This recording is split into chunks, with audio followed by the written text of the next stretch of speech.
Welcome,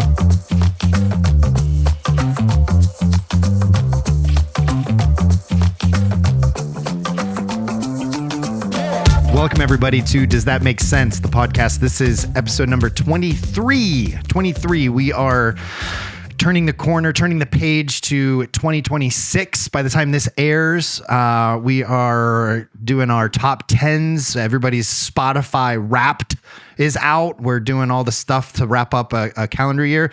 And I am excited because for the second week in a row, we've got a full house.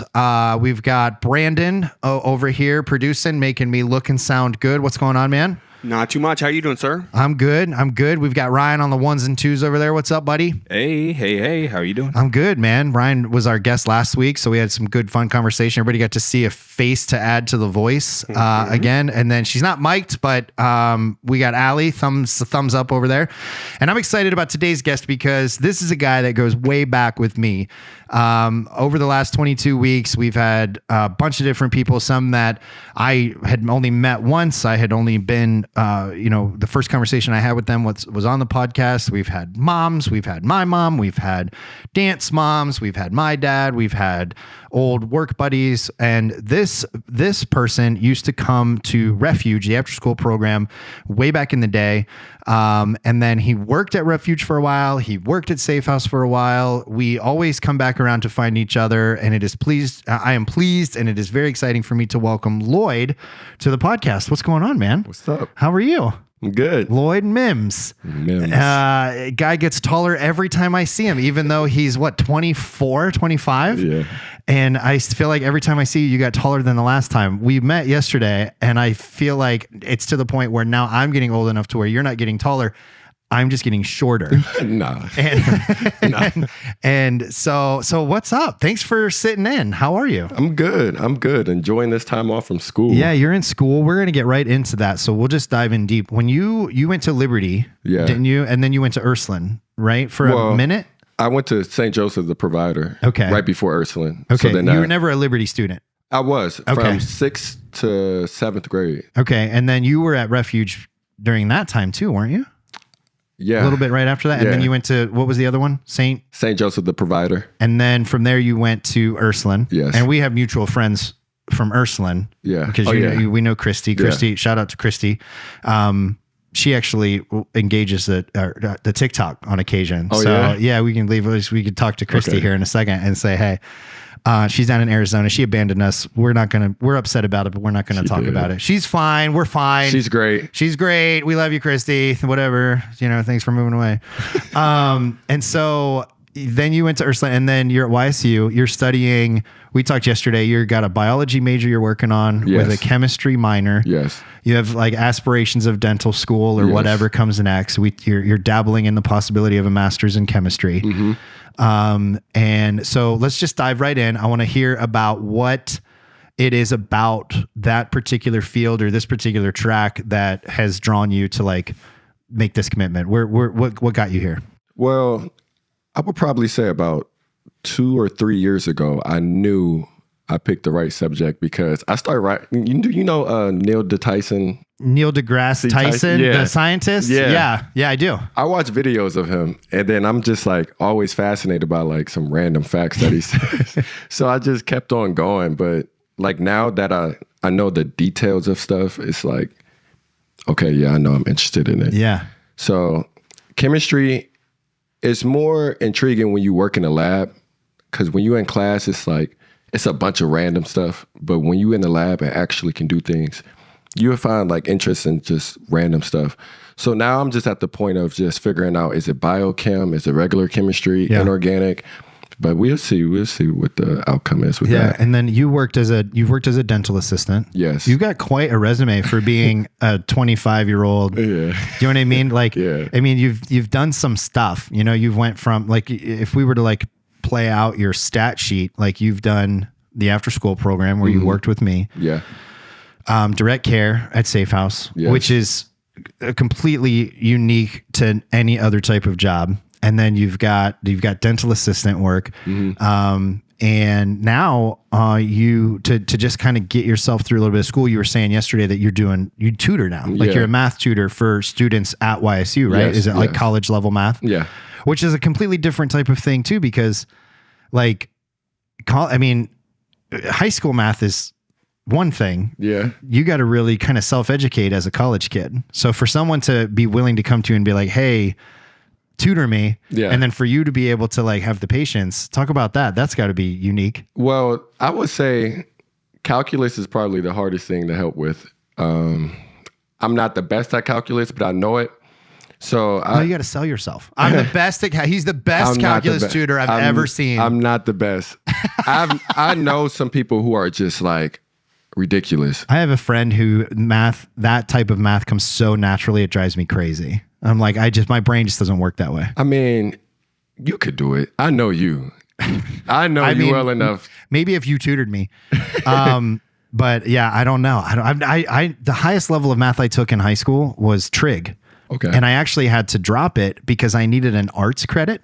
So I had enough math credits. Okay. And the way that the schedule works is that I had to drop trig and take drama class, or I wasn't going to get enough credits because it was an art credit. Like I needed to have a credit in the arts. I don't know why. Like I didn't argue. I was a senior and I was like, you mean I get to go and do a couple of plays through the year and not have to take trig? Sign me up. Yeah. Because I didn't like trig. And so the highest level of math that I ever even attempted was trigonometry. Mm-hmm. And before that, it was just algebra 2. Like that was the highest level of that I completed. A teacher told me once, she was like, geometry is the most important math that you will ever take. And I'm like, why? And she was like, well, you can't measure anything unless you have geometry. Yeah. I'm like, oh, that makes a lot of sense. I think for me, I always liked algebra because there was an equal sign. And if you did it right, yeah, it always balanced. Yeah. And I found that to be I liked the balance. Mm-hmm. And I liked algebra too because it was more complicated. And I like solving complicated problems. When I started dabbling in trig, I was like, there's signs in here. There's symbols that don't belong. Like that's in algebra too, but it's not as extreme. Yeah. Geometry, I had trouble with. I could not get my head around it because it's like, there's no equal sign. Yeah. It's like, it's I don't, why, and so, but I get what your teacher's saying because it is true. Geometry makes up everything, Literally. And it's so funny. You're a big basketball guy. Yeah. Physics and geometry. That's all basketball is. Physics is my favorite subject. Yeah. I love physics. When I was in high school, going back to those days, my physics teacher made an award. You know how at the end of a high school year, they do like an award ceremony? Yeah. She made an award called the Garden Hose Award. And she specifically made it to give to me because she said, this award I'm giving to Andy because I had to come up with creative ways to get him to understand physics.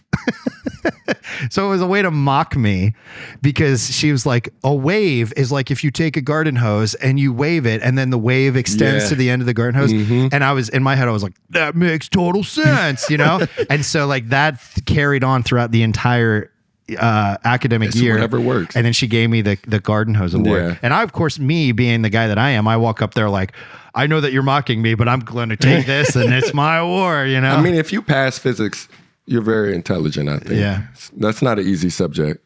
It took me half the year to get it figured out.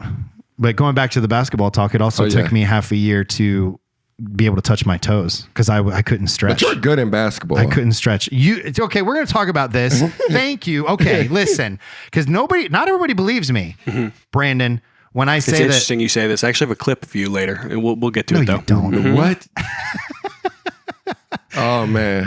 What we're going to talk about is the fact that I used to have people come up to me and be like, dude, do you have an eating disorder? Are you okay? Because I was so skinny. They used to think that I had like an actual diagnosable disorder with eating. I was just really skinny. So most people don't think I could ball, but you've been coming to Refuge. I played basketball with you guys back in the day. Yeah. And you can play ball. Yeah. And so the fact that you're saying that I can play ball means a lot. Because I know back in the day, I was confident and I knew I could. I can't anymore. I will say that. You can shoot. I can shoot. Yes. Can you jump? Not anymore. Not anymore. If I jumped right now, you would hear a lot of cracks and pops. You would hear you'd be like, who spilled empty plastic water bottles? Mm-hmm. Like that's what you would ask. Because that's what it sounds like when I jump. Same. Try it. What? Try and jump right now? No, nobody wants to. Nobody. We'd have to pause. Him We'd like have that. to pause the podcast to call 911. It took me 2 tries to get off the couch to come here today. The wide's so short too. If you stand up, I think your head's gonna get cut off by the frame. Yeah, So. it is a short. Yeah. I gotta watch. Yeah, you're getting. Like I said, you're probably going to be 2 inches taller by the time we're done recording. So you play. Do you still get to hoop on occasion? How All the often time. do you play? Probably like twice a week. Nice. Yeah. Where do you go now? Wherever? Oh, Yeah, okay. on campus. Do you have like a crew, the same crew, or do you just jump in with whoever's playing? Yeah, I usually just get picked up. I can see why. That's got to be nice though, because if I go and I'm like, guys, I want to hoop, they're like, no, don't take that Oh guy. no, I'm picking you up. I know. We might need help with the defense, but it's okay. Oh yeah, I can't keep up with anybody on defense anymore. I'm like, I'm just in cherry pick. I'll stand right here. You just toss me the ball. I'm getting there. My knees. There's a certain point, but I've always thought that your knee thing was because your body it doesn't seem like it stops growing. I had a random growth. Remember in high school, I think it was my sophomore year, I was 5'8". The end of junior year, I was 6'2". Yeah, massive. I mean, Like that. yeah, and that hurts. Yes. I don't know that we're like wired for that level, that like volume of growth. My son's 13. He's probably here on me. Okay. Like if I'm standing straight up. And so Yeah. he's going to pass. My father-in-law's like 6'6". Okay. My wife's 5'10", so she's tall for yeah. like normal average female Yeah. standard. And so Ethan's going to be tall, skinny guy. I haven't seen him in a while. Man, if you saw him right now, you'd be like, that's not Ethan. Really? Because like the last time everybody in our circle from our era, Yeah. I mean, he was like a baby. Yeah. You know? Because that was like back in the day when everybody was working. Yeah. Like he was born in 2012. He was born in 2012. And so like when were you working at Refuge? It was probably 2015, 2016, right? Working? Yeah. No, it was 2018 because Okay. yeah. 2018. Okay. So he was 6. Mm-hmm. So the last when everybody was working, he was 6, probably turning 7. And that was when Allie. That was when Emily and then Oh, yeah. Christy and all Yeah. them were working. And so, I mean, Shelby was a little bit before you and then kind of carried Yeah. over into that category. And then, so we all, Ethan was a baby when she was working here, Shelby. And then, Ellie was a baby when you were working here. Yeah. So Ellie's 11, just turned 11. There's no and way. she's going to be tall. Like she's got growth spurts like crazy. And then there's Emerson, my little unicorn. So she might have my mother-in-law's build because she's like not super tall. She's tall for her age, but she doesn't have like that like upward growth spurt just yet. But Ethan had that like baby fat for a while. Like he was like that chubby little kid. Yeah, I remember. And then the next thing you know, it just looked like somebody grabbed the top of his head and just stretched him out. Like he didn't grow any more out. He just stretched he was up. super intelligent for his age. Yeah, he is. Right now, he's in 7th grade, but he's doing 8th grade level math and science. So when he's in 8th grade, he'll be earning high school credits already. Wow. So he could be earning college credits before he graduates. Yeah, And he incredible. loves that. He's like, I'll be like, how you feeling, man? He goes, you know me, Challenge is my middle name, but actually it's really Andrew. It's Ethan Andrew Challenge Denen. Or he'll just go on this long tangent. Is I'm he like, still watching Mr. Beast? you're definitely my kid. Oh yeah. Yeah. He's like, he also has these other shows that he watches where he's like, there's a premiere. It's on Friday. It drops on YouTube. And then he desperately wants, he loves his routine. Yeah. So he's like, you know what that means? And I'm like, I know what that means. He's like, McDonald's and a large Diet Coke. And that's his routine. He gets talk about growth spurts. You guys will appreciate this. Ethan's McDonald's order, Yeah. a 20-piece nugget and a large Diet Coke. 20? And he smashes every bit of it. I'd rather just eat the Taco Bell. Okay, so Allie peeked up because we talked about this ahead of time. We'll just do it right now. We're going to do our roundtable discussion around the room. We're going to talk favorite fast foods. We might have to pass the mics around because we're all going to do it. So we're going to hit favorite fast food restaurants. We're going to go around the room. We're going to start with Allie because this was her idea. Okay. Lloyd is already disgusted. Not a big fast food eater, but Allie, favorite fast food, ready, set, go. Taco Bell. Bam, nailed it. While we're passing mics, Brandon, favorite fast food. Probably good old McDonald's. McDonald's, classic. What do you get? Double cheeseburgers usually Okay. because they're cheap these days. They're cheap these days. Ryan, favorite fast food? I want to say Taco Bell. Come on, man. Jeez. I'm not sure. Do you eat any fast food? I eat Wendy's. Wendy's is fast food. That's your second? Okay. Allie's second? Okay. I had Wendy's for lunch today. Really? if anybody cares. Biggie Nobody cares. bag. No, I had a big bacon classic and some fries. Biggie bag. Biggie bag. Biggie A bag. faux They got for their faux. little $5 biggie bags. 4 for $4. I was gonna. He said faux for faux, and then I had a thing where I said, "Don't say it like that. You're white." So then I said 4 for 4, which almost was worse. Yeah. Because it sounded like I was correcting you. I say faux for faux when I go to Oh, Wendy's. do you walk in and be like, I have a faux for faux? I make them laugh. Oh yeah, my for sure. gosh, that's so funny. I don't know if I don't know. Anyway, so Wendy's, I had Wendy's, but my favorite, I would probably say Wendy's is my favorite fast food. But this is a hot take too, because not everybody likes this. I like Arby's. I like Arby's. But Arby's is rough though, because sometimes I'll eat it and I'll be like, why did I consume concrete? Like I have a brick in my gut now. I kind of wanted to say Arby's, but then I No. felt like You I was going to hedged. get judged. So I just said Taco Bell. I don't know why. At least you didn't say Burger King. Yeah, I would. A Burger King is rough. Used to be for me, but their food took such a decline in quality. It felt like over the last Yeah. like 20 years, it's just all garbage now. We moved. I mean, I told you yesterday that we just recently moved, and I like to cook. Okay. Like that's a kind of a thread of the podcast too, is that we talk about cooking sometimes, and we've had, conversations about that.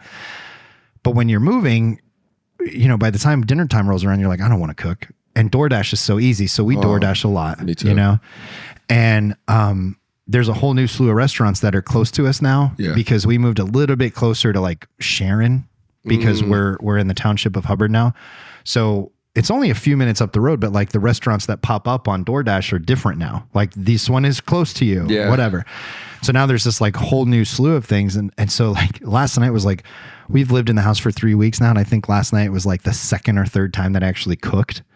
And I put a nice fresh plate of food on a plate and sat down. And I was like, I feel like I can breathe again. I'm not eating out of plastic or paper. Yeah. It's amazing. Can you get our gangs now? I haven't tried, actually. You should try that. I need to. Because you like their wings, right? You've had them before? I've never had them. You told me Oh that my you have to God. get their wings. They're so good. Who? Our gangs in Sharon. Is it Sharon? Yeah, it's in Never Sharon. heard of it. Our gangs. Yeah. It's primarily like instead of like a wet, it's like more of the dry rub, but Okay. not like, it's not like gross. Yeah. Because some dry rub is Some just dry like, rub is this just is not- dry wings. Yeah. Yeah. But this Our is gangs. We were talking about what we're going to get to eat after this. Are you going Japanese? Are you going sushi? I pick up at 6:20. Okay. good. You're welcome for making me schedule that. So we we're up against the time crunch now. So chemistry, we hit the subject of mathematics, and then we talked ball a little bit. Yeah. Because you're specifically talking ball, you're a James Harden fan. Oh yeah. Still. I'm surprised you remember that. Nah, I know that because every time I watch him, I'm like, because I'm not as big a fan like of him. Okay. Just in big picture. Yeah. But he has like such unique talent, and so every time I watch him, I think about you Yeah. because I'm like, this is Lloyd's man. He's following his career because you have more of like a personal connection to different players than you do a specific team. Yeah. And so. Because I know that we're getting to the end of his career. Like that whole generation of players, we're coming up on the end. Like the Durant's are going to be retiring. Yeah. LeBron's, well, we think he's almost done. Oh, he should be done He after needs this year. to be. I think so. He's getting old. Yeah, it's he's not 6 looking months good. younger than me. And I turned 41 this year. You did? So he'll be 41 in December.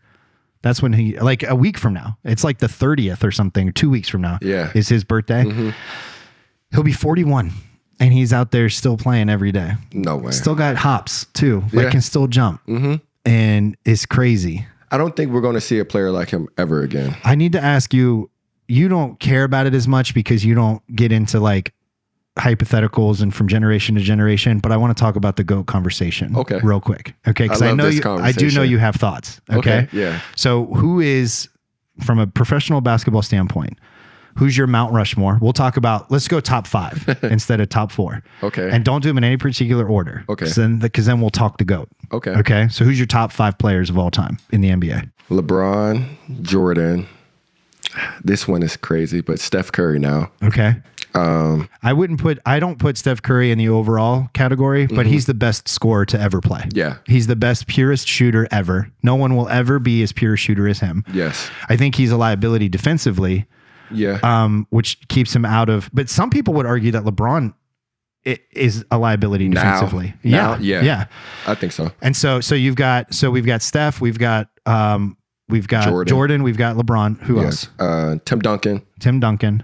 And probably. Are you going to leave him off? You're going to leave him off. Say your fifth. I'm going to leave him off. It's hard. It is. I'm going to make you say it before, because people might not know who you're leaving off, but I know you're going to leave him off. So who are you? Who's your fifth? This is going to sound crazy. But honestly, I might need to respect Larry Bird now. Okay. So you're leaving Kobe off. I am. Of your top 5 all time. I am. That is a hot take. That is a very hot take. I don't care where you are in professional sports like lore. Leaving Kobe off the top 5 is a hot take. It is. Especially when you don't have like a Shaquille on there. Like the dominance. Yeah, but he just I'd rather have Wilt over Shaquille. Well, I think Tim Duncan was a better all-around player than Shaquille. Shaquille's sheer size made him dominant. Yes. But there was a ton of liability there too. There wasn't a lot of speed. He was a free throw liability. Tim Duncan could score from almost anywhere. Yes. I'm surprised you're leaving Kobe off the top 5. So does that mean that Kobe's not in your GOAT conversation? No. Is it between LeBron and Jordan? Or do you think that there's other players from different eras that I would truly believe if Steph Curry get another ring, he's in the top 3. You think he's in the top 3 with LeBron and Jordan? Because look what he did to LeBron. He beat him more times than he lost. Yes. 100%. Yes. And if you're going head to head, I would argue that last one, I don't put asterisks because you still got to play the game and you still got to win. But Durant coming over was a wild tip the scale. And you see James Harden. If James Harden could have defeated that team, like if he could have, his resume now, like I think a lot of people forget who James Harden is. Like, he averaged 34, 36, and like 35 3 years in a row. Yeah. That's crazy. I think about that when I watch like Russell Westbrook. And you think about the fact that Westbrook, Harden, and Durant were at one time on the same basketball team. And if they would have hit their prime, we would not be talking about Steph Curry. Ooh, if they would have hit their prime together, we would not be talking about Steph Curry. I agree. They would have won 6 out of 10. Yeah, I agree with that. They're unbelievable talent individually. And if they would have hit their prime on the same team, but they didn't. None of their prime was together. No. Westbrook averaging a triple-double for a year. That's ridiculous. Is insane. That's ridiculous. And he did it on the back end of his career. Yeah. You know what I mean? Yeah. And so, for me, because TJ, who you met yesterday, old buddy of mine, I met him. I was a freshman. He was a sophomore. We grew up high school together, played basketball together. He will die on the hill that Michael Jordan is the greatest of all time. He will. There's no argument that you can make. Do you know what I mean? Yeah. And I tend to think. I think that if I had to pick the greatest of all time, I have an axe to grind against Steph Curry because he beat my Cavs so many times. So there's a part of me that's like, no, he's not the greatest of all time. But if objectively I'm looking at it, I do think one of the reasons why we won the championship in 2016 is because in those last 2 minutes, they jumped on his defensive liability. Yeah. And if he were a defensive lockdown, like a Jordan, it's a very good chance that we don't win that championship, that they beat us in that game 7. But we leveraged I don't know if people don't know what I'm talking about, but if you go back and you watch the last 2 minutes, they did a switch to get Klay Thompson off of can't think of his name right now. J.R. Smith? No. Shumpert. No, God. Uncle Drew. Oh, Kyrie. Kyrie Irving. Yeah. God, I remembered his stupid movie character name before his actual name. Yeah. Kyrie Irving. They made a switch to get Klay Thompson off of him because they wanted him up against Steph one-on-one because they knew he could beat Steph. And he was going to have a harder time beating Klay. And he pulled up and he hit that 3 on Steph. And so if Steph is a lockdown defender the way that Klay was, or like a Butler, Jimmy Butler, like some of those guys, he doesn't take the shot or he doesn't make it, and then that game changes. Do we got any lockdown defenders under 6'2"? For who? In the NBA anymore? Not in your Dennis Rodman level. You know what I mean? No. I mean, because you got to think about Evan Mobley won it last year. He's like he's a 6'10"? power forward or Yeah. center. Yeah. Yeah. And so, Rudy Gobert. yep, huge. Yeah. I don't- They're all rim defenders. Yeah. They're not like They're big perimeter. men. They're Yeah. not perimeter defenders anymore. And so, my 5 would be Duncan would be in my 5. Okay. I would put LeBron. I would put Kobe. The thing, and my reason for putting Kobe, and people have a lot of nostalgia about Kobe. Yeah. You know, there's a tragedy like component to his Yes. story. Do you know what I mean? I don't know if Yes. he were still alive, if people would like, you know, glorify him as much.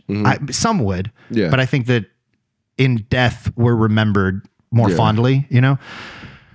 The dude just did not know how to lose.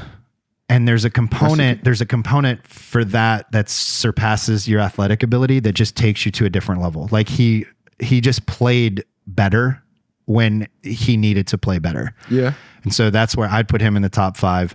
Who did I say? I got Duncan, I got LeBron, I got Jordan, I got Kobe. So I only got room for one more. Yep.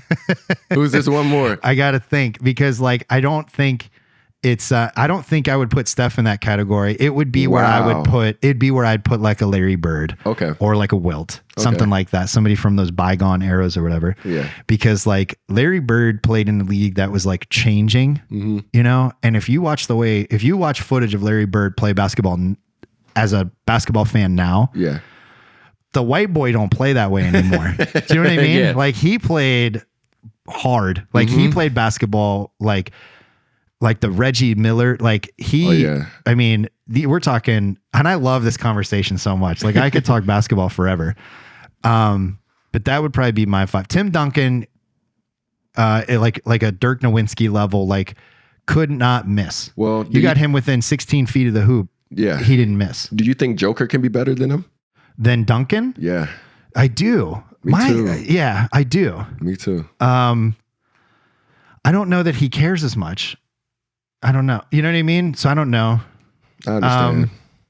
I don't know if he cares as much, because the way that he'll hit these like 3/4 length things, Yeah, and you're like, I'm bored. You know, Brandon doesn't know what I'm talking about. I think sports betting is kind of ruining everything. That's an interesting take too, because I was just talking about the Browns, and we're going to come to that. The Browns, who are terrible, but the Browns punted. I saw that. They punted from within the 40. So most people are going to kick a field goal, or they're just going to go for it. Yeah. And they punted, and there's only like 36 seconds left in the game. Did you hear that play is being investigated? Yes, it should be. Because the over under, if he would have kicked a field goal and made it, they would have hit the over. But because they didn't kick a field goal, they hit the under. And so some people they're investigating that play to see if there was a high level of betting, to see if somebody tipped the scales on purpose. Yeah. Which is a felony. I mean, it's a crime. Yeah. Like that play, the coach is getting investigated, the offensive. I mean, if they take it that far, like the entire team could be Yeah. open to it. Cause that happened with Guardians baseball. Really? Yeah. Oh, I didn't know that. 2 pitchers have been indefinitely suspended from the Cleveland Guardians. You were telling me about this at dinner last week. Yeah, because there was a high spike in pitching of betting that their first pitch was going to be a ball, right? And then the pitch in question was such an awful ball. Like he threw it into the dirt. Like it didn't even get to home plate. It was such a bad pitch that they investigated it, and they have been found.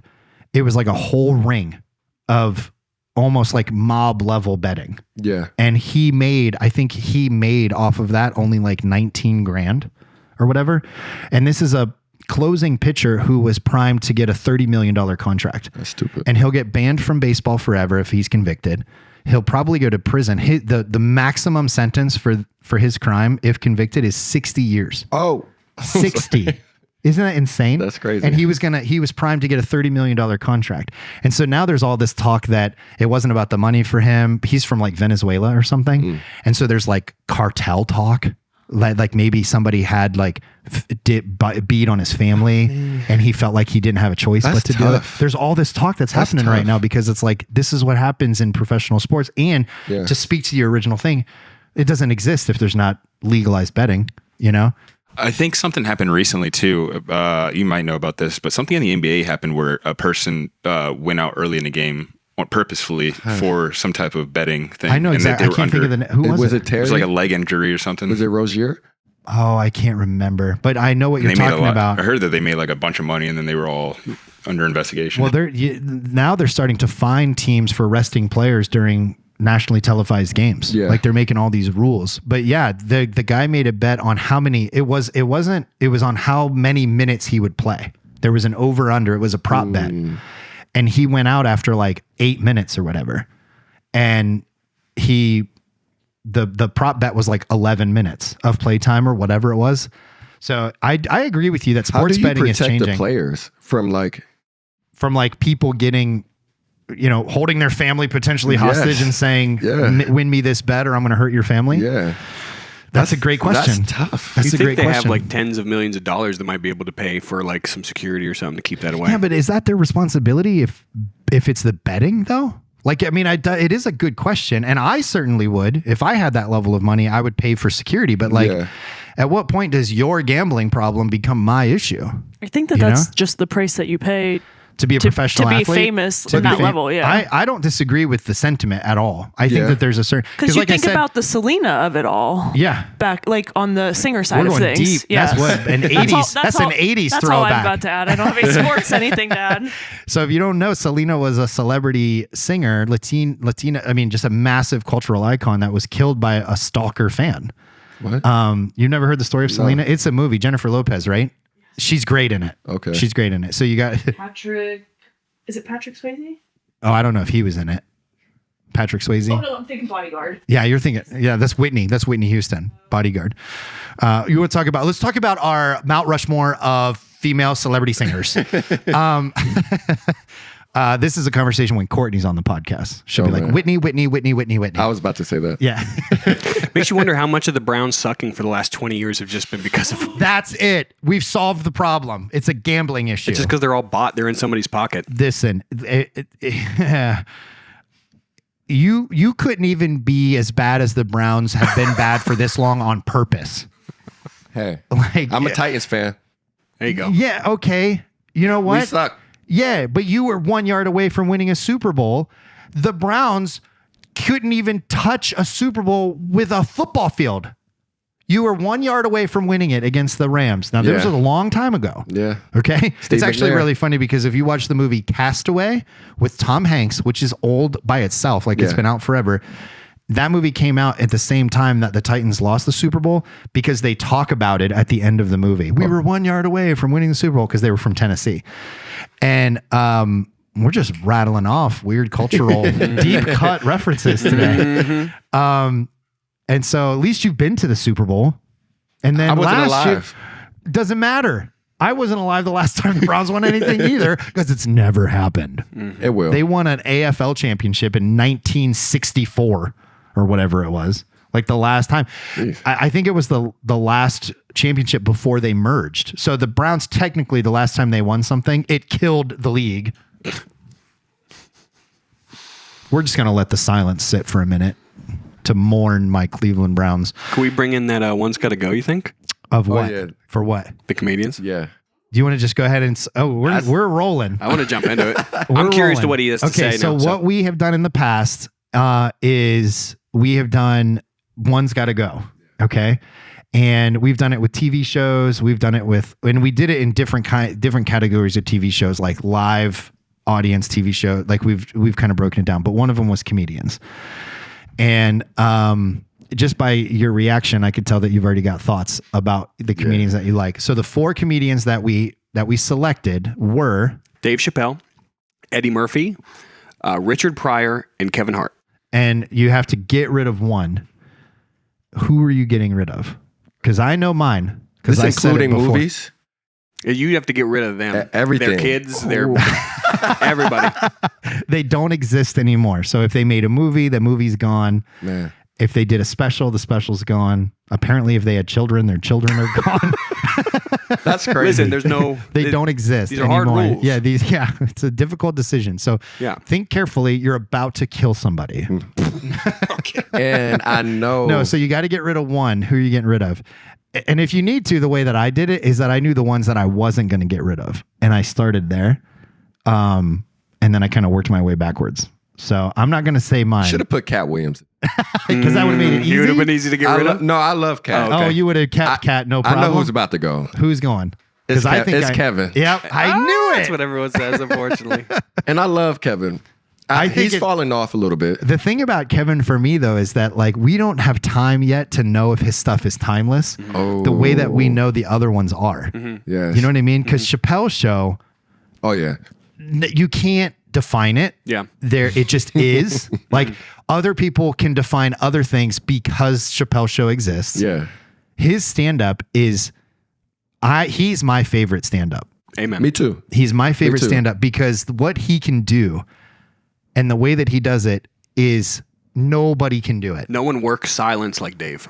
Nobody works silence and nobody can make you laugh while he's making fun of you Yeah. in the way that he can because he speaks to he creates culture. He doesn't reflect it. And I think that that's such a unique different for an artist. He's not reflecting culture. Yeah. He's not holding up a mirror. He's saying, this is the reality that I'm creating and you just have to live in it. Yeah.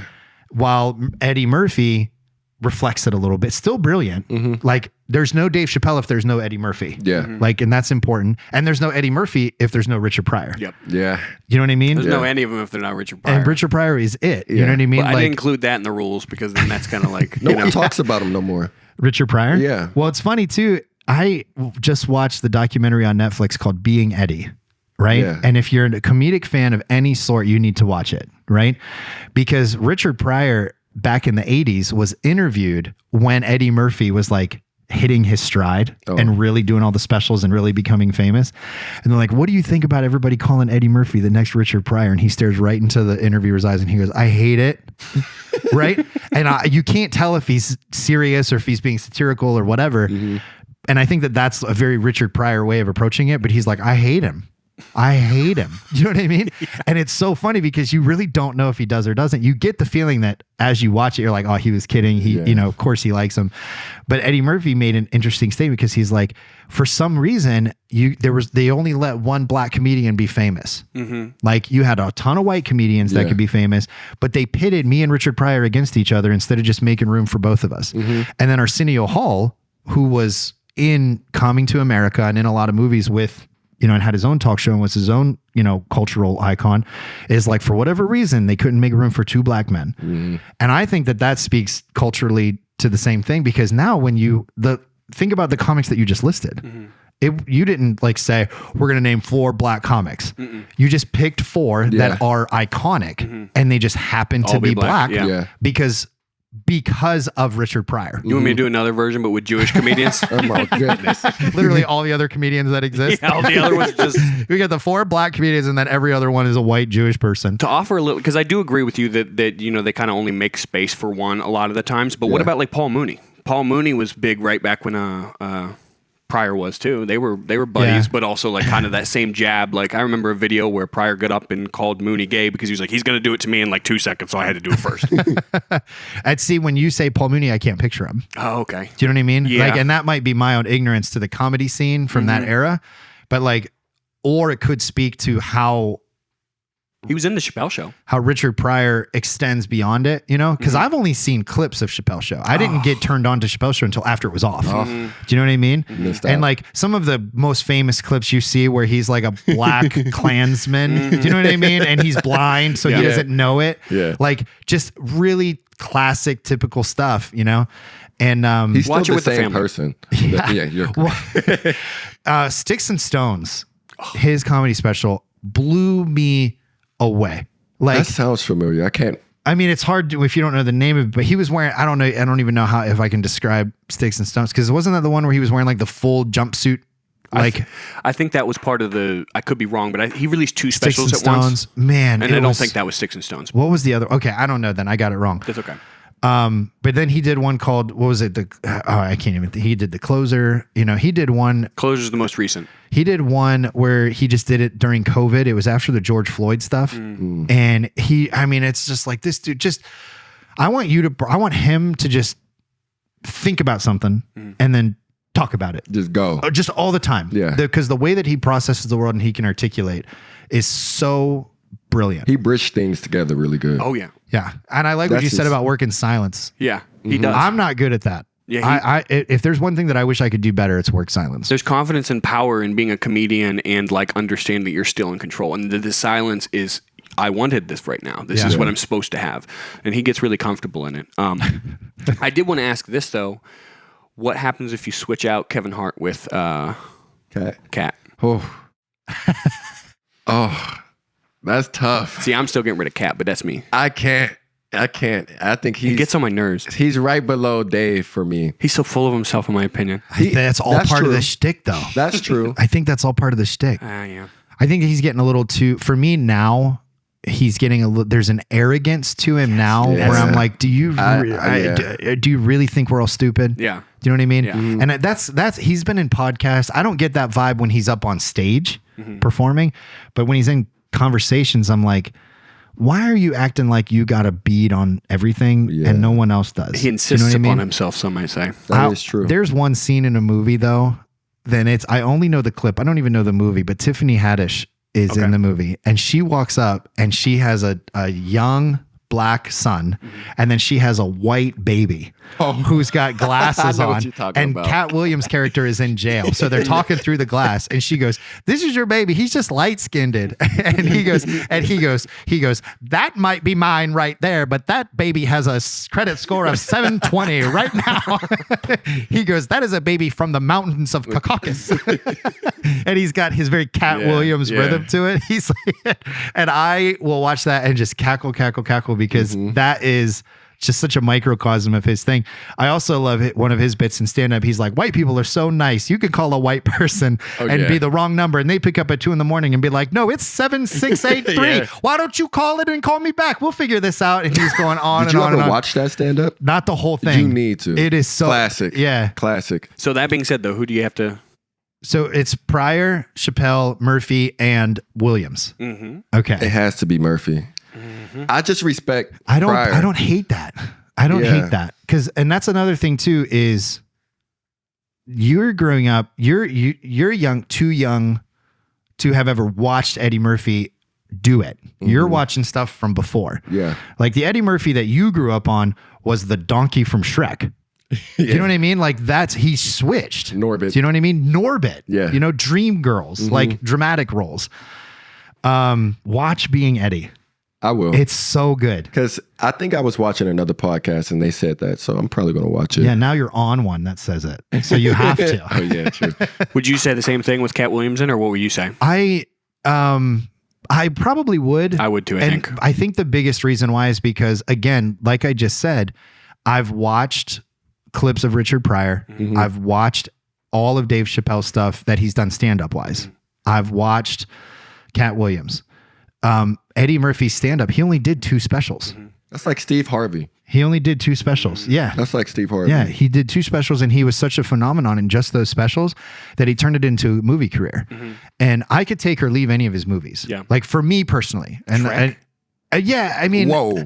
Come on, man. well, Yeah, you got yeah. well, if we got to get rid of him, Shrek goes away. I know that's what sucks. That's what I'm saying. Shrek. He did. He 100% made Shrek. Like, I mean, who does it when you're going to breakfast? Who doesn't say, "I'm making waffles"? Right, Like you exactly, just, it's the thing. Did you know that Shrek was made? We're gonna get this wrong. You might know more of the ins and out details, but the creative director for DreamWorks was, I don't know if it was fired or quit. There was an unceremonious exit from Disney. Okay. And he went over to DreamWorks and pretty much was like, if they're not going to let me make the movie that I want to make, and DreamWorks is, I'm going to make fun of all the things that made Disney great. And so the entire movie of Shrek is satire, making fun of the princess perfect world that Disney spent so much time creating. Trying to get all the fairy tales out of the See swamp. it.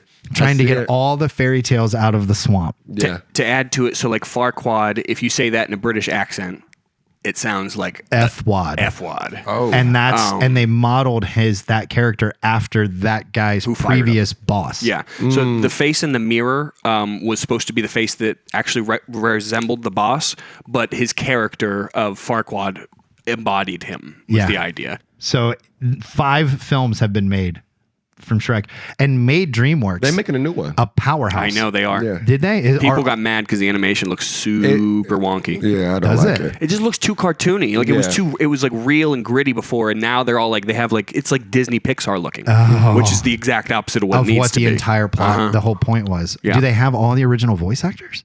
Probably. I mean, who else isn't there? They got Cameron Diaz. They have Mike Myers? I'm sure they do. Do they have Eddie Can Murphy? you imagine? Like, Absolutely. You have to. Yeah, I mean, you just said he have to. made him. Yeah, you can't you make have I Shrek to. think they without Eddie replaced him with Murphy. Chappelle, actually. Well, you know who was supposed to originally? Do you know that who was originally supposed to play? Look it up because I don't want to get it wrong. What? Chris Farley. Chris Farley was originally supposed to be the voice of Shrek, And he I died. think I saw that. and he died. Mm-hmm. He had already filmed some of it. He had already recorded some of That's it. true. They man. tried to get his brother to come in and finish it. And 'cause his brother wouldn't. he's So like, nah, Mike man. Myers got the gig, which saved Mike Myers' career because he was not. Yeah. I mean, gold. You know what was those called? Austin Powers. Oh yeah. Those were classic. Do you like Bernie Mac? I like him in movies more than I like anything else. You know? I feel like he's a little overrated. You think so? Yeah, I think so. I mean, there's a certain element of that where I think that they speak to such a niche like audience. Yeah. You know what I mean? Yeah. Like there's certain comedians, and I don't want to say this. I mean, this is going to sound racial. And in a way it might be, but not in like a negative way. Mm-hmm. There's a certain list of comedians I think that are black. Yeah. That speak to the black experience Yeah. in a way that someone like me is like, oh, that's entertaining, but I don't get the depth of it. Yeah. Do you know what I'm saying? I Because I understand. don't experience the world through that lens. I understand. Which is what I think separates the Pryors and the Murphys, the Chappelles and all that, because they're speaking to like Yeah. a human experience. Yeah. And I put Bernie Mac in a category like with Cedric the Entertainer. Yeah. Like those kind of guys where it's Yeah. like, if you weren't raised by like the hard-nosed black auntie, do you know what I mean? Yeah. Like you're not going to get this. Yeah. And I'm not saying that they're not funny. Yeah. It's just one of those things where it's like, I don't resonate with understand that kind. I don't completely, resonate because I didn't live that story. It's not as authentic. Yes, for Yeah. me, which Yeah. doesn't mean that it's not funny, that it's not objectively smart. It's just not for me. And they're not trying to get me to come to their That's shows. like the Kings of Comedy, right? Yes. That was the King of, Very similar to like how Blue Collar Comedy Tour is like, you know, I don't know what it's like to live in a trailer. You know what I mean? Jeff Foxworthy's funny, but like half those things I don't get. Yeah. Like you might be a redneck if your home has wheels. That's funny. But like at the same time, it's like everybody in that audience is like, I lived in a house that had wheels, you know, or Yeah. whatever. Yeah. You know? He got me like on that. Like you gave me a VHS of that. I don't know Okay. if you remember, but Refuge was getting rid of a bunch of crap, and then one of them was the Blue Collar a Comedy bunch of Tour. crap. Yeah. And one of them was a Blue Collar Comedy Tour VHS, and I had like a big TV that didn't work in my bedroom, and on top of it was a smaller TV that had the VHS thing built into it. Yes. So I was just remember that. watching it on that little TV, and Jeff Foxworthy, I'm looking him dead in the eyes, and he goes, "If you're watching this special on your TV that's on top of your other TV," I was like, I'm doing that. I remember exactly that joke Yeah. too, because Bill Engvall is the guy like, here's your sign, you know, like you can't fix There's your stupid kind sign. of guy. Yeah. And then there was like Ron, I can't remember his Ron other White. name. Ron White always had a whiskey and a cigar, just this hard guy. I mean, crazy. And so there's those kind of comedians that I think, you know, Larry the Cable Guy, like they have their niche. It's fad-ish, whatever. That's fine.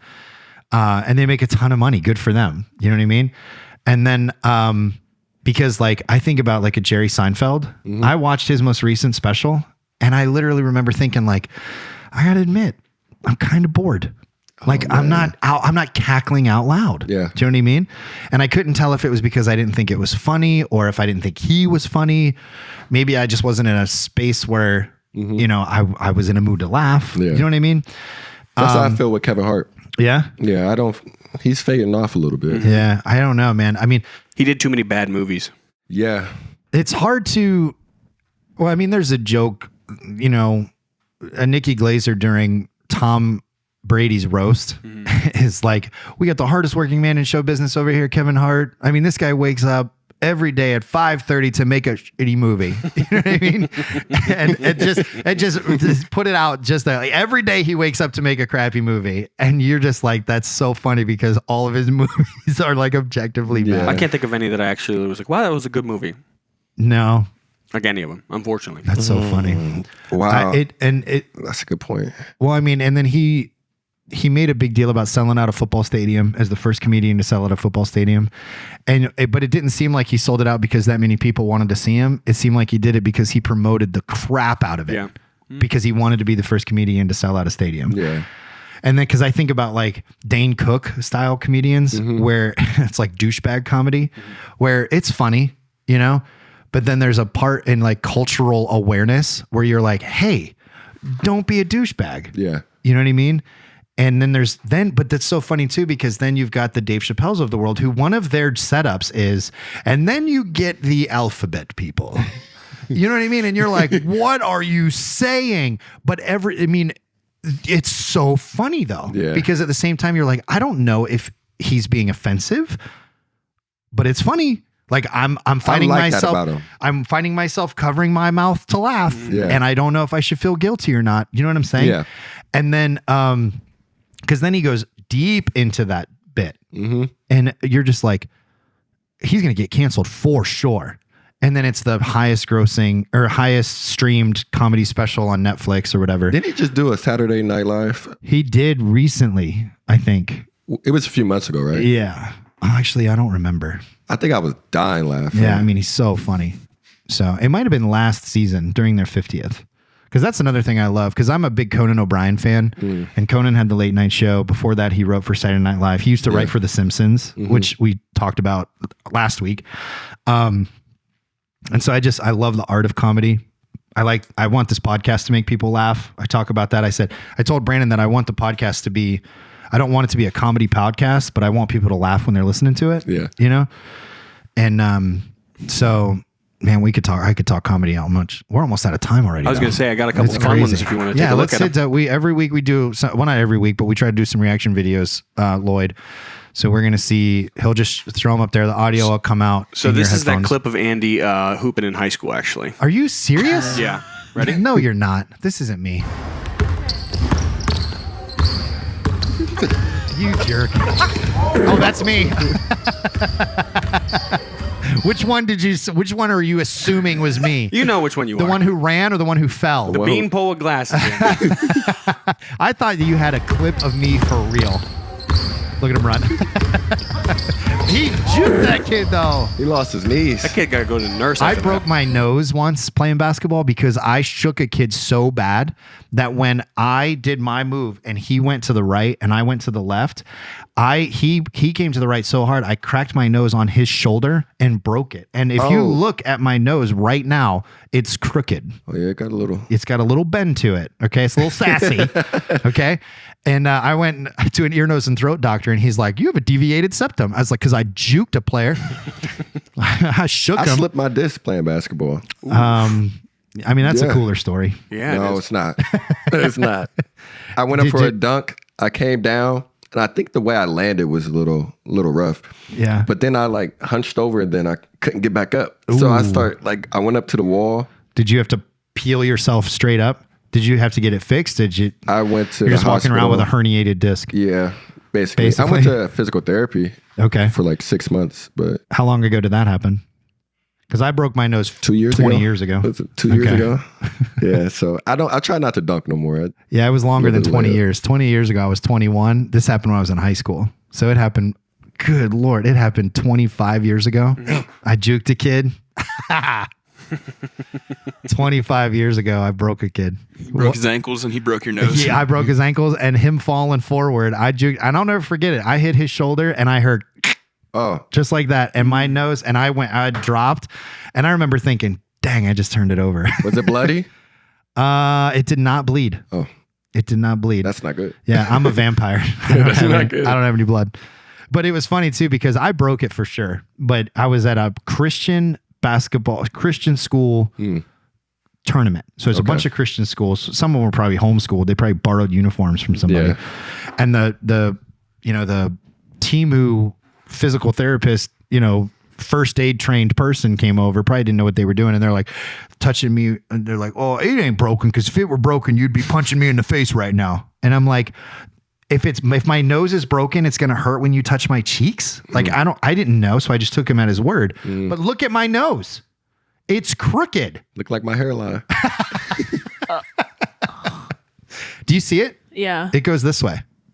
Do you see it? She's like, thanks for ruining my life. Now every time I look at you, I'm going to be looking at your crooked nose. It does. Where's the camera? Let me get right on it. Straight on. You can see it. It goes this way. So leave a comment if you can see my crooked nose. All right. Next reaction video. All right. This one's called Doctor Offers a House Call. You look like a mad scientist. What I need, doctor. I can't give it to you here, baby. Oh my gosh. Let's see.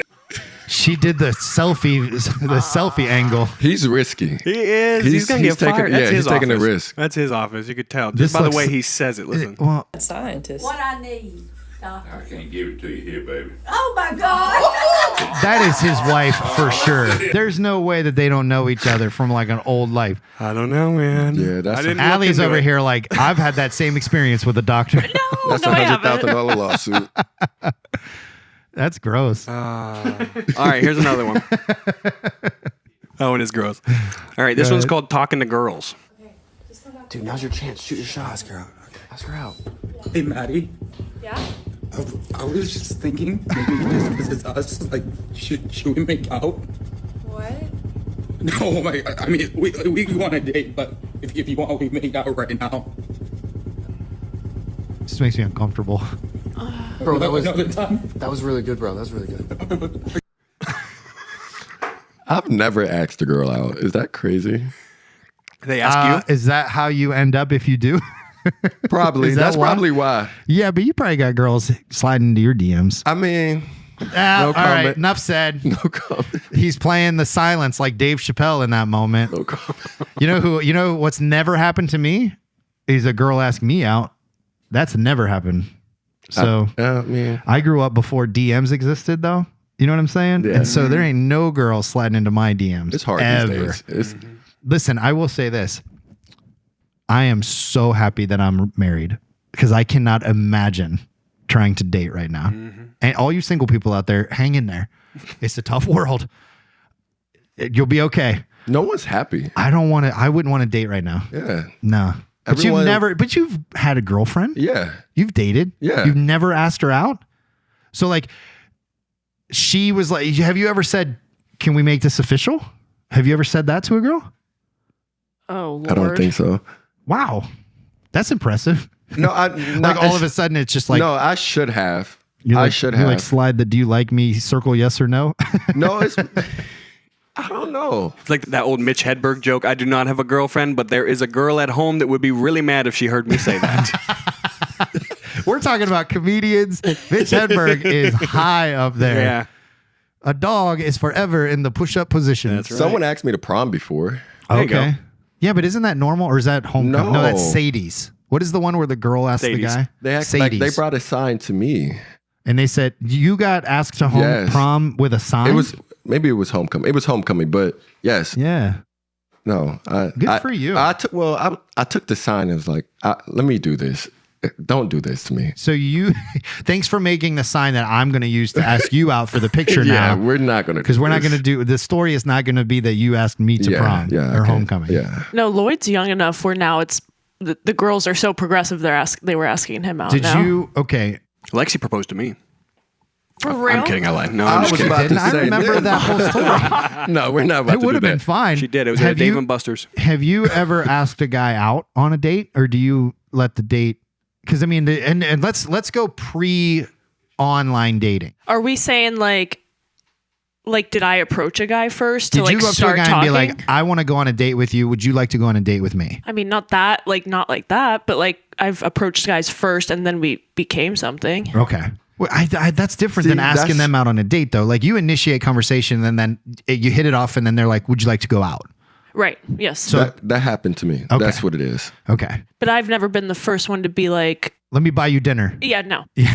Oh, I mean, I've done that. Okay. I just never like formally asked a girl, "Can you be my girlfriend?" Okay. It's all semantics. Yeah, well, it is also, man, especially once you hit a certain age too. You know, it's just like, oh, yeah, I'm not seeing anybody else. You seeing anybody else? Nah. All right, cool. You know, whatever. I had like 4 girlfriends and then I met my wife and I was like, I'm gonna marry you one day. And she was like, not until you put a ring on it. And I was like, bet. And then all of a sudden I realized that I wasn't a child and I stopped talking like that. A lot of people is getting married now. Like I can say probably about 3 friends of mine. We talked about this yesterday. Yeah. A lot of people getting married. A lot of people getting engaged. Yeah. But you ain't mad though. No. I mean, I'm in school. You living life. Yeah. You doing your thing. I'm in school. It's kind of hard for me to. Let them line up. Let them come to you. It's gonna happen. It's gonna happen. You guys ever had a bike stolen before? Oh yeah. I don't know how to ride a bike. Broken heart. That's the worst thing. Oh, I was kidding. Oh, but sorry. okay. You can't ride a bike.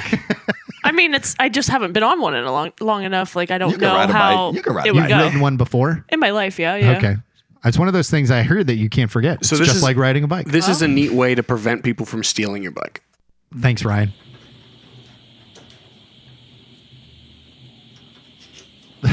So stupid. I hate the internet. Well, then no one can hit the brakes and they can't. What? I'm getting that bike. I hate everything. I don't even want to play into your arguing of this for Why? fun. Right. Well, how are you supposed Rage to? bait. It's not going to be able to go anywhere. The brakes pulled, And he locked it. Come on. and there's a lock on it. So okay, so if you are listening to this podcast, because I do know that there are some people who listen on like Apple Podcasts, this guy, it's so funny because there's one person specifically that I know listens to it and doesn't watch it, and he works on bikes on the side. So he's going to have to go watch it now. And so what they've done is they pulled the brake, they put a ring on it, and then they put a lock on the ring, which means all they have to do is push the brake in and pull the ring off. The lock is completely useless. The internet is so stupid. I love it so much. This one actually had to get a community note on Twitter where people were like, "This will not protect your bike from being stolen." This is not a bike lock. Yeah. ChatGPT gave that advice. I love it. Okay, one more. One more. This one's heartwarming. I think. let's hit it. We'll see. Jebediah. Where you going? Going to chop some wood. Chop wood?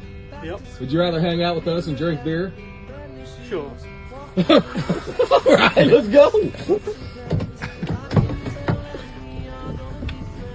That's also a theme song to Conan O'Brien's podcast. Is it actually? Yeah. It's also the opening to Napoleon Dynamite. That's the theme song to Conan O'Brien's podcast. I can tell that we are going to be friends because it's called Conan O'Brien Needs a Friend. Yeah. Jack White wrote that song. Oh, okay. Yeah. You know what Of I'm the talking White- about though of with the White Napoleon Stripes. Dynamite? Oh yeah. Where like they open up with all the food and Yeah, everything. yeah. That's gonna be us picking up a guy on the way to Havana. I just love it. It's so fun. You want to go with us and drink beer instead? Sure. Sure. And he like does a whole body shrug too. Like the way he shrugs is like with his legs too. Hang out with us and drink beer? Oh, he like popped up. Because he's so happy. He just made He's friends. like, I don't want to chop wood. Yeah. What do you mean they made friends? You don't think they already know him? I don't look at the. All right. So I kind of hate that this is a frame, but look how. Yeah. He's shocked he is that Jeb can't got it. believe that he just walked to the car. I couldn't tell if they were actually being offensive by saying that his name was Jebediah just because he's Amish, because that's a lot of maybe Amish they- dudes' names. So they just called him Jebediah like they would call anybody something, and that actually was his name or whatever. I don't know. All I know is it's so sweet. It's so sweet. It's so sweet. So the moral of the story is that Amish aren't supposed to drink, and he got kicked out of his family that night. No, not unless they're on. I'm actually kidding. I don't know the rules. They have Rumspringa. So that's like at a certain age. I don't know what the exact age is, but they can actually come and go as they please. And if they like it enough, they could stay away from Amish for good. Yeah, That's but they crazy. get banished from their family though. That's They might, but a lot of the times it's not as serious. There's as, an episode of New Girl called Rumspringa, Mhm. and it's in the later seasons. Yeah. They get locked in like a. It's funny. Yeah. Very cool. Lloyd, awesome. yeah. Thanks so much for coming on. Always. Talking. We could talk basketball. We didn't even get to talk old school refuge days. Oh, like when man. we had lunch yesterday, I was like, come on, we'll talk old school Yeah, refuge. We right. didn't even do that. So we got to have you back. We can't really tell the safe house stories because we're not really allowed to talk about them outside of safe house, but there's a bond there that nobody would understand until you live through it. Can you know? talk about it without saying names, or is that still HIPAA violation? I mean, it's hard to talk cases because like you just don't want to like put that out there. Yeah. I That's love fair. that place. We're dealing with kids. I mean, you got pee thrown at you once, Worse. Whoa, everything. poop. Like, yeah. I mean, it was like, that's real talk. Yeah.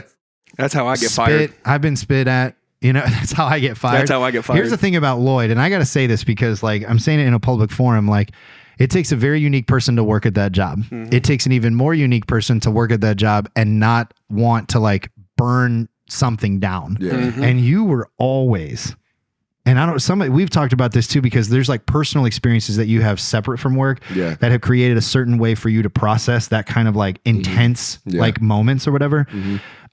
It does not make any sense for you to have been in those moments and kept your cool, but so consistent. Yeah. And so whenever you're done with school, I already said this yesterday, I'm saying it publicly to shame you. And when you're ready to come back, you come back. And I miss those kids. we got a job for you. So thanks so much for being here. We're recording this before Christmas. It's going to air after. I hope you have an awesome holiday season. And I'm so grateful for you, for our friendship. One of the great privileges that I have working in the field that I work in is that I get to meet people when they're young, and I get to be like a mentor or example, or I get to try to have some sort of influence. I don't take it lightly. It's a very important job for me. And then to every now and then, those relationships grow into friendships. You know, Brandon's sitting here because of that. Allie's sitting here because of that. You're sitting here because of that.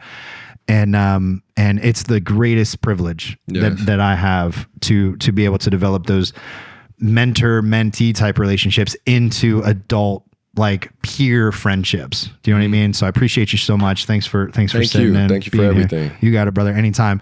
To the whole crew, Allie, Ryan, Brandon, thanks for everything you guys do. Thanks for tuning in. Like, share, subscribe, comment, do all the things, get it out there. And we hope you have an awesome new year. And we can't wait for 26. We got some we're just going to keep on rolling. We got some goals in mind for Does That Make Sense? And we're going to keep on working towards those. So stay tuned in, and we will see you next week. Take it easy.